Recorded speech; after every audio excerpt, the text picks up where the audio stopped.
antara hal yang menyebabkan Syiah ini laris di kalangan masyarakat, karena Syiah ini menawarkan sesuatu yang spesial. Di antaranya menawarkan syahwat. Makanya sangat laris di masyarakat yang sering dengar laporan bagaimana mahasiswi terjebak dengan Syiah ini. Kenapa? Ditawarkan nikah mut'ah. Nikah mut'ah.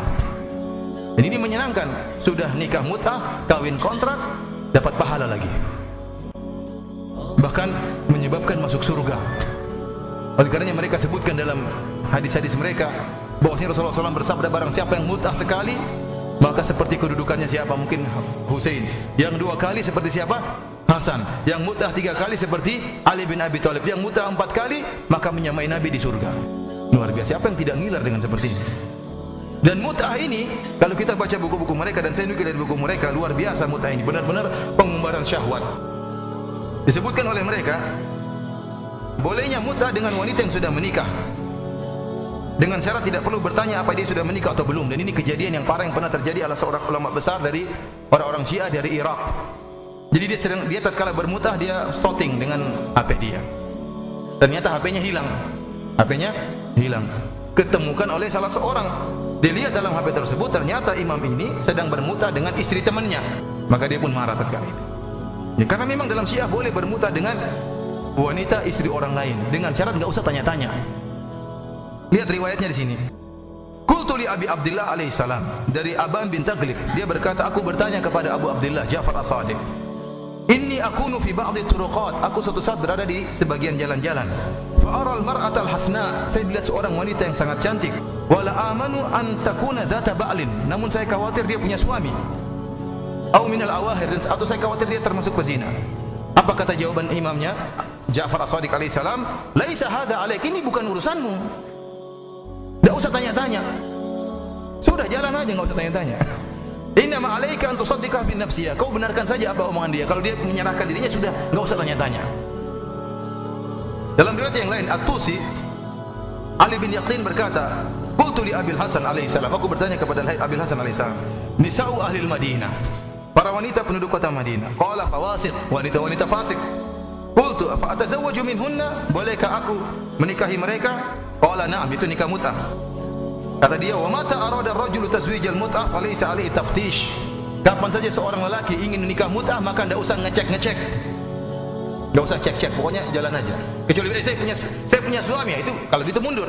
Kalau selama dia diam enggak ngomong-ngomong, jalan aja terus.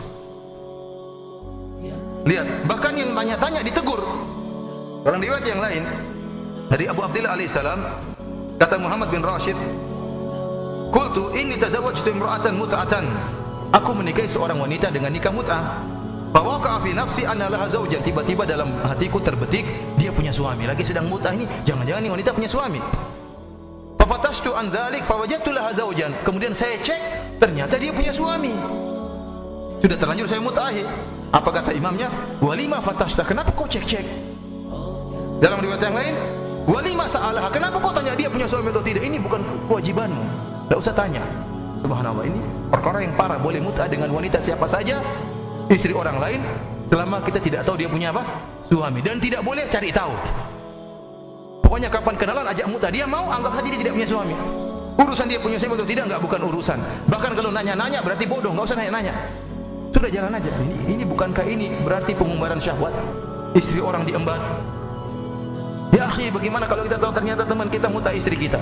Kita bunuh mungkin teman kita itu. Tapi ternyata teman kita dan istri kita ternyata waliyadzubillah kerja sama diam-diam. Dia tidak pernah cek-cek, tidak usah tanya. Mungkin sudah tahu pun nekat saja. Yang penting tidak pernah nanya kamu punya suami atau tidak.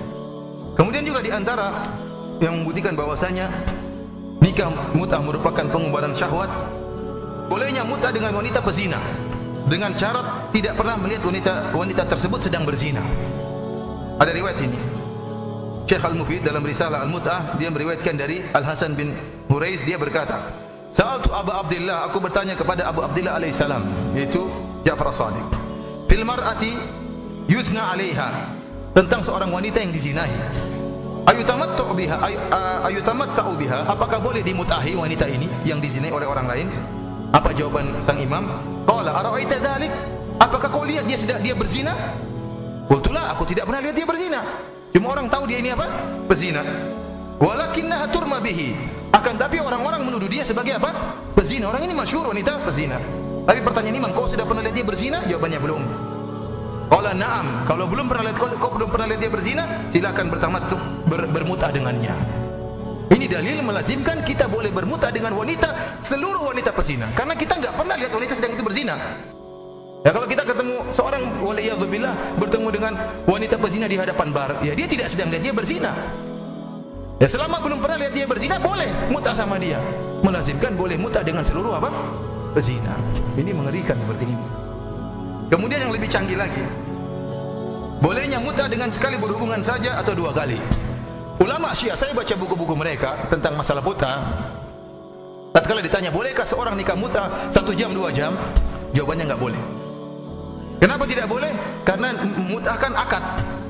Kalau 1 jam 2 jam tidak jelas, akadnya ada jahalah, tidak jelas. 1 jam berapa kali berhubungan tidak jelas. 2 jam berapa kali berhubungan tidak harus jelas kalau akadnya. Dan 1 jam 2 jam menurut jam siapa? Ya. Ada jam karet, ada jam enggak ngaret, repot. Oleh karenanya mereka mengatakan tidak boleh seorang menikah mut'ah 1 jam 2 jam. Tapi kalau sekali keluar, sekali ejakulasi atau 2 kali ejakulasi boleh. Karena jelas. Karena apa? Kacau ya. Kalau sekali ejakulasi boleh atau 2 kali ejakulasi boleh. Kalau sudah kita misalnya seorang melakukan nikah mut'ah, baik saya nikah tua sama anti dengan 2 kali ejakulasi. Kalau sudah 2 kali ejakulasi, maka otomatis cerai. Jadi ini dalam kitab Furu' Al-Kahfi, dalam kitab Al-Kahfi, kitab sahih mereka. Kam adnal mut'ah? Hal yajuzu an yatamatta ar-rajulu bi syartin marratin wahidah? Apakah seorang boleh bermut'ah dengan wanita dengan sekali? Boleh.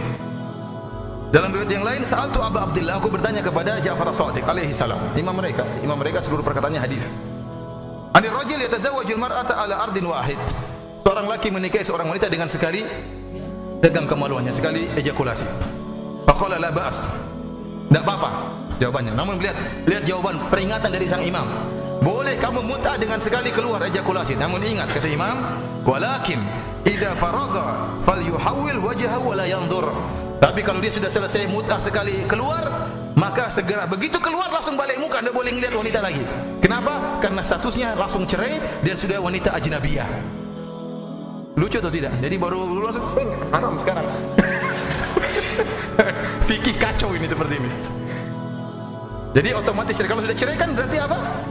Ajnabiyah, ketolak bain. Jadi begitu keluar harus segera dicabut tutup mata. Haram, kamu segera pakai baju haram, saya enggak boleh lihat lagi gitu. Nah, ini kacau seperti ini. Ini menunjukkan mut'ah ini benar-benar pemuasan seksual. Boleh dengan wanita berzina, boleh dengan istri lain, boleh dengan istri orang lain, boleh sekali 2 kali. Makanya laris agama Syiah. Ya, boleh juga menikah gadis perawan tanpa izin ayahnya, tanpa wali, boleh.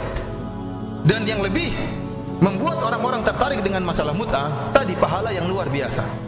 Disebutkan dalam hadis, barang siapa yang bermut'ah sekali seperti derajatnya Husain, yang 2 kali seperti Hasan, yang mut'ah 3 kali seperti Ali bin Abi Thalib, dan barang siapa yang mut'ah 4 kali fadarajatu kadarajati, maka derajat seperti derajatku, kata Nabi SAW.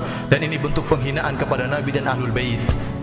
Subhanallah, bagaimana Hasan dan Husain mendapatkan derajat yang tinggi, syababu ahlil jannah. Mereka berdua adalah penghulu, pemimpin para pemuda di surga. Bagaimana perjuangan mereka, bagaimana syahadah yang mereka peroleh, bagaimana ibadah mereka, bagaimana dermawannya mereka, bagaimana Hasan meninggal dalam keadaan diracun, bagaimana Husain terbunuh dalam keadaan peristiwa tragis di Karbala. Ternyata untuk mencapai derajat Husain cuma mut'ah sekali, gampang sekali. Ini kan penghinaan terhadap Ahlul Bait. Lihat bagaimana ujian yang dihadapi oleh Ali bin Abi Thalib, bagaimana ujian yang dihadapi oleh Nabi SAW. Ternyata untuk mencapai derajat Nabi cuma mut'ah 4 kali. Enak sekali seperti ini. Ini penghinaan kepada Nabi dan para Ahlul Bait. Begitu mudahkah mencapai derajat Nabi? Begitu mudahkah mencapai derajat Hasan dan Husain? Yang lebih parah, kata mereka, barang siapa yang keluar dari bumi ini, man kharaja minad dunya wa lam yatamatta, barang siapa yang keluar dari bumi ini, meninggal dunia dan belum sempat bermut'ah, jaa yaumul qiyamati wa huwa ajda', maka dia akan dibangkitkan pada hari kiamat dalam keadaan tidak punya burung. Ini yang paling mengerikan. Makanya ikhwan, antum semua ini perhatikan, kalau antum semua nanti dibangkitkan tidak punya burung, jangan kaget antum.